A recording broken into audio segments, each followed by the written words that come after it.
एक बार भगवान विष्णु जी शेषनाग पर बैठे बैठे बोर हो गए और उन्होंने धरती पर घूमने का विचार मन में किया।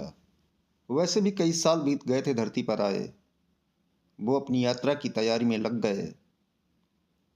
स्वामी को तैयार होता देखकर लक्ष्मी माँ ने पूछा, आज सुबह सुबह कहाँ जाने की तैयारी हो रही है?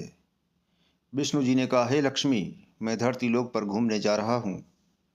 तो कुछ सोचकर लक्ष्मी माँ ने कहा, हे देव, क्या मैं भी आपके साथ चल सकती हूँ?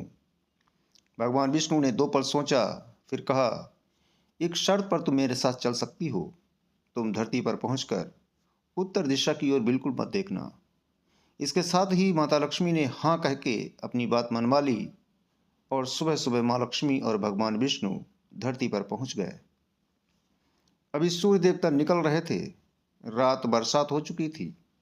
चारों ओर हरियाली ही हरियाली थी। उस समय चारों ओर बहुत शांति थी और धरती बहुत ही सुंदर दिख रही थी। माँ लक्ष्मी मंत्रमुग्ध होकर धरती को देख रही थीं और भूल गईं कि पति को क्या बचत देकर आई थीं और चारों ओर देखती हुई कब उत्तर दिशा की ओर देखने लगीं, पता ही नहीं चला। उत्तर दिशा में माँ लक्ष्मी को एक बहुत ही सुंदर बगीचा नजर आया और उस तरफ से भीनी भीनी खुशबू आ रही थी और बहुत ही सुंदर सुंदर फूल खिले थे। ये एक फूलों का खेत था और माँ लक्ष्मी बिना सोचे समझे उस खेत में गईं और एक सुंदर सा फूल तोड़ लाईं। लेकिन ये क्या, जब माँ लक्ष्मी भगवान विष्णु के पास वापस आईं तो भगवान विष्णु की आंखों में आंसू थे और भगवान विष्णु ने माँ लक्ष्मी को कहा कि कभी भी किसी से बिना पूछे उसका कुछ भी नहीं लेना चाहिए और साथ ही अपना वचन भी याद दिलाया। माँ लक्ष्मी को अपनी भूल का पता चला तो उन्होंने भगवान विष्णु से इस भूल की माफ़ी मांगी। तो भगवान विष्णु ने कहा कि तुमने जो भूल की है उसकी सज़ा तो तुम्हें ज़रूर मिलेगी।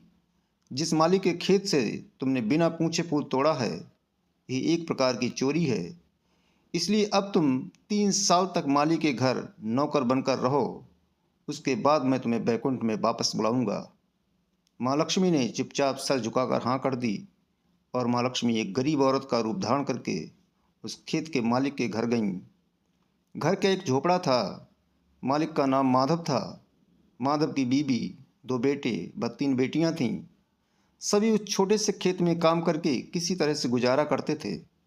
माँ लक्ष्मी जब एक साधारण और गरीब औरत बनकर जब माधव के झोपड़े पर गईं तो माधव ने पूछा, बहन तुम कौन हो और इस समय तुम्हें क्या चाहिए? तब माँ लक्ष्मी ने कहा, मैं एक गरीब औरत हूँ। मेरी देखभाल करने वाला कोई नहीं है। मैंने कई दिनों से खाना भी नहीं खाया। मुझे कोई भी काम दे दो, साथ में मैं तुम्हारे घर का काम भी कर दिया करूँगी। बस मुझे अपने घर में एक कोने में आसरा दे दो। माधव बहुत ही अच्छे दिल का मालिक था। उसे दया आ गई, लेकिन उसने कहा, बहन मैं तो बहुत ही गरीब हूँ। मेरी कमाई से मेरे घर का खर्च मुश्किल से चलता है। लेकिन अगर मेरी 3 की जगह 4 बेटियाँ होती तो भी मैंने गुजारा करना था। अगर तुम मेरी बेटी बनकर जैसा रूखा सूखा हम खाते हैं उसमें खुश रह सको तो बेटी अंदर आ जाओ। माधव ने माँ लक्ष्मी को अपनी झोपड़ी में शरण दे दी और माँ लक्ष्मी 3 साल तक उस माधव के घर पर नौकरानी बनकर रहीं। जिस दिन माँ लक्ष्मी माधव के घर आई थीं उसके दूसरे ही दिन माधव को फूलों से इतनी आमदनी हुई कि शाम को एक गाय खरीद ली। फिर धीरे धीरे माधव ने काफ़ी ज़मीन खरीद ली और सब ने अच्छे अच्छे कपड़े भी बनवा लिए। फिर एक बड़ा पक्का घर भी बनवा लिया। बेटियों और बीवी ने गहने भी बनवा लिए और अब मकान भी बहुत बड़ा बनवा लिया था। माधव हमेशा सोचता था कि मुझे ये सब इस महिला के आने के बाद मिला है।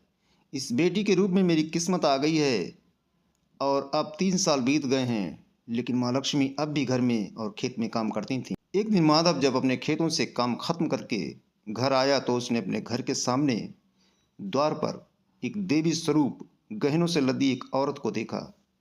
अरे ये तो मेरी मुंह बोली चौथी बेटी यानी वही औरत है। वो पहचान गया कि ये तो माँ लक्ष्मी है। अब तक माधव का पूरा परिवार बाहर आ गया था। सब हैरान होकर माँ लक्ष्मी को देख रहे थे। माधव बोला, हे माँ, हमें माफ़ कर दो। हमने आपसे अनजाने में ही घर और खेत में काम करवाया। हे माँ, ये कैसा अपराध हो गया? हे माँ, हम सबको माफ़ कर दो। अब माँ लक्ष्मी मुस्कुराईं और बोली, माधव, तुम बहुत ही अच्छे और दयालु व्यक्ति हो। तुमने मुझे अपनी बेटी की तरह, अपने परिवार के सदस्य की तरह रखा। इसके बदले मैं तुम्हें वरदान देती हूँ कि तुम्हारे पास कभी भी खुशियों की और धन की कमी नहीं रहेगी। तुम्हें सारे सुख मिलेंगे जिसके तुम हकदार हो। और फिर माँ अपने स्वामी के द्वारा भेजे गए रथ में बैठकर बैकुंठ चली गईं। मित्रों, इस कहानी में माँ लक्ष्मी का संदेश है कि जो लोग दयालु और साफ दिल के होते हैं, मैं वहीं निवास करती हूँ। हमें सभी मानवों की मदद करनी चाहिए और गरीब से गरीब व्यक्ति को भी तुच्छ नहीं समझना चाहिए।